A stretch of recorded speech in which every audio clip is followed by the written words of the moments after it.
Well, yeah, I went to college from '03 through '08, and at that time, Bron, LeBron James was a big, obviously to me, I think he the GOAT. You know what I'm saying? That's a whole conversation, a whole different conversation right there. But he was the biggest thing coming out at that time. So everybody was looking for a 6'7", point guard, two guard, small forward, somewhere around that.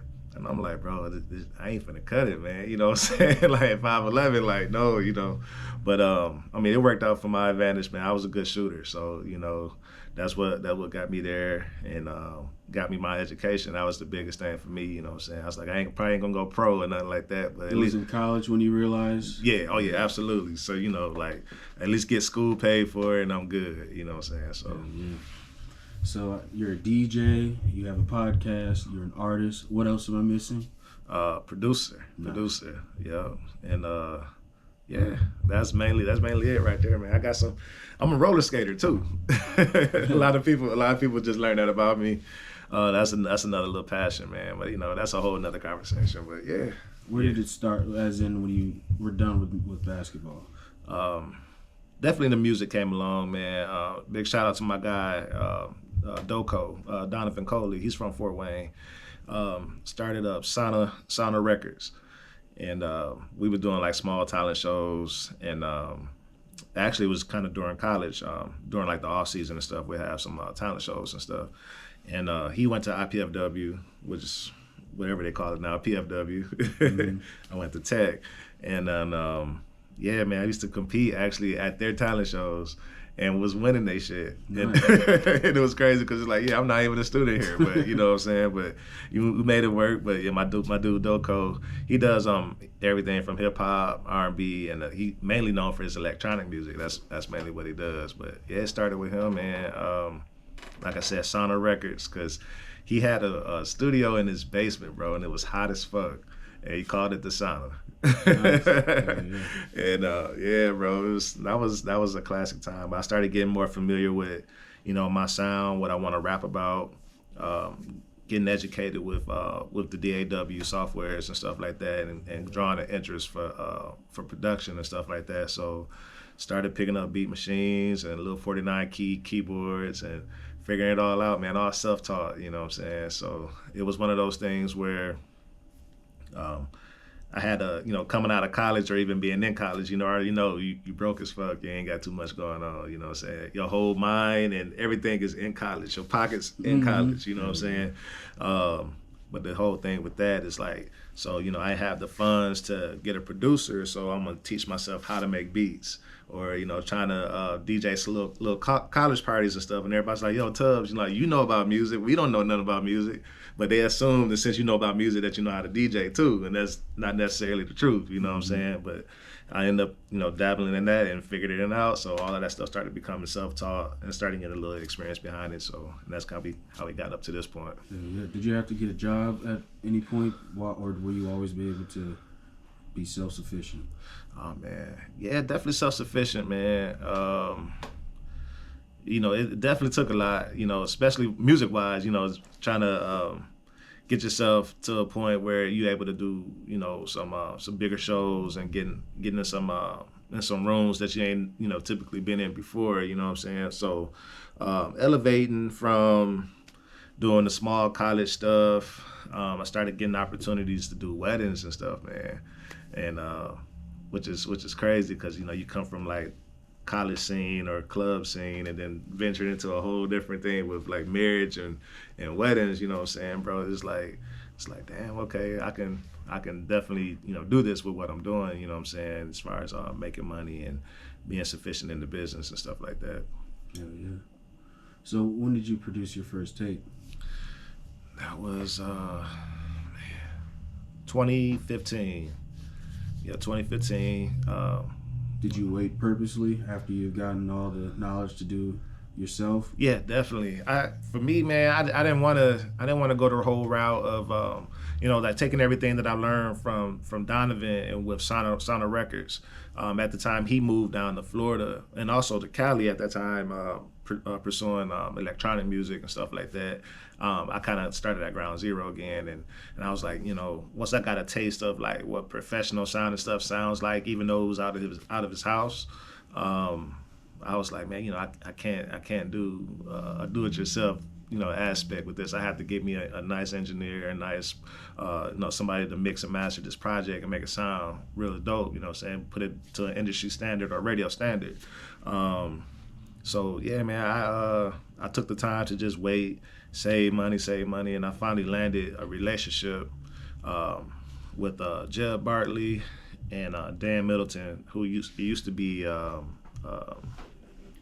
Digitrax. Which is crazy now because the whole story now is that we have a studio now called Soundbar Studios, and Dan Middleton and Jeff Bartley are partnered together for that studio. So we have that whole setup. So, but yeah, that's kind of where it went at that point. So we end up getting a whole professional sounding, studio. Yeah, just A to Z, bro. It's crazy. So that's kind of where I got started. What's the most money you've put behind a project from producing anything? Okay. Man, honestly, probably I'd like to say maybe about 1,000, somewhere around there. I know on my royalty project, that was my second album. That was close to like $2,000 because I did a promotional tour behind it. Nice. And some of the venues I had to buy on for some of them nights and stuff like that, and some of them we were making just money back from it. But yeah, I mean around that. But a lot of that's because of being self-sufficient. You know what I'm saying? You're doing your own beats, you're doing your own promotion, you being your own manager, your own everything, you know what I'm saying?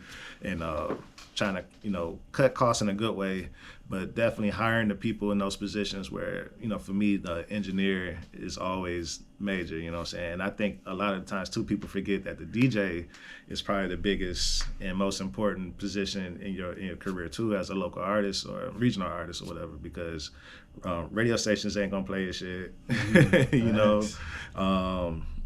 then you can't really necessarily go to clubs to get you on like that very much. They all listen to popular music, so the thing is when you get tied in with your DJ and they doing the smaller parties or they end up getting to a point where they got some rank and they can do the clubs and things like that, they're playing your music for you, and I think a lot of people miss that. How long did it take for you to get in the clubs? As you said, you get your name out there. It took me about 2 years. Yeah, it's about 2 years to get into it, man. Like I said, I was doing a lot of DJing for free. Taking, weird nights like a Wednesday night. Nobody ain't really going out opposed to a Friday, Saturday, you know what I'm saying? Yeah, I went that route, and someone else was like, bro, like you good. You need to be doing Fridays or Saturdays, and I just kind of started pulling rank that way. And, really just kind of just showing up, and they doing their comparison and picking who they want, you know what I'm saying? And that's how I got changed. Like, what? Yeah. Would you say social media has helped or hurt your career? It definitely helped. Especially in today's world, man, it's a visual thing, you know what I'm saying? It sucks to a certain degree because I feel like if you're really good in that aspect, then people will buy into you without hearing anything you do. Right. You know what I'm saying? And I heard some of the dopest MCs or DJs and producers and stuff like that, but they don't have a social media presence. So technically, to the outside world, they whack. You know what I'm saying? And it ain't necessarily the truth. They just ain't social media people. But that's our new newspaper. That's our new radio. That's what that is now. So you have to learn how to put it in a healthy place and use it as a tool opposed to, not using it at all. So, going back to your point, like I had to figure that out, man. So, staying true to yourself, because I ain't somebody who like to be on social media like that myself. Mm-hmm. But it's the wave, and it's like to catch on to that business, and especially in the culture of hip hop, like you gotta get with it and understand it, but just kind of keep it in a good place though. Yeah. So how many? Let's say out of all the events, what is one of the bigger events you've worked at, performing or anything like that? Okay, man. Dude, I had a few big openings. Probably opening for Nas. That's a House of Blues, Cleveland, Ohio. That one was probably my biggest one. And then it was crazy because I ended up doing something, I shouldn't say it's like way off, but different MC, but I ended up opening up for Young Dro at one point. And I was here in Fort Wayne at Pierre's. them probably my two biggest ones. Like I've done some other stuff that's not necessarily performance wise, but you know, stuff like for the city, you know, it's big hip hop festival, or not hip hop festival, but music festival here. I'm tripping. I'm drawing a blank on the name, man. Middle Waves. I don't know if you heard of that, but yeah, that's a so that's like a Bonnaroo or a Lollapalooza for Fort Wayne, and it's a lot more scaled down, but they bring in national artists and national, regional, local. So I was part of that stage, and that stage had everybody from. It's more of a like a hipster kind of scene. So it's a lot of like B-side people, but Lizzo was on it. You know what I'm saying? Okay. Yeah, Lizzo was on it. Smino was on it. You listen to Smino? Oh no, I know. I fuck with Yeah. someone. So like this is when people was like, who the fuck is that? You know what I'm saying? The next thing you know, they like, yo, y'all should bring them to Fort Wayne. It's like, yo, they was here in Fort Wayne already. You know what I'm saying? So they not gonna come back for pennies no more. You know what I'm saying? So nice. yeah, so you know, so it was one of them festivals. I got a chance to open up for some real dope artists on that bill. So that was right down in Headwaters Park. They moved it now to the new Electric Works campus. So they haven't announced it this year yet, so I'm hoping it's still around, man. We'll see what happens. But what was is those one your favorite one, or what is one of your favorite events you performed at? Man, favorite. Honestly, that's probably the one.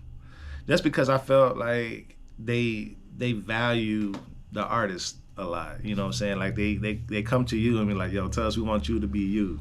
You know what I'm saying? Like we're gonna give you an hour to do a set. You know what I'm saying? Like we know that you're a rapper. We know that you're a DJ. If you want to split it up half and half,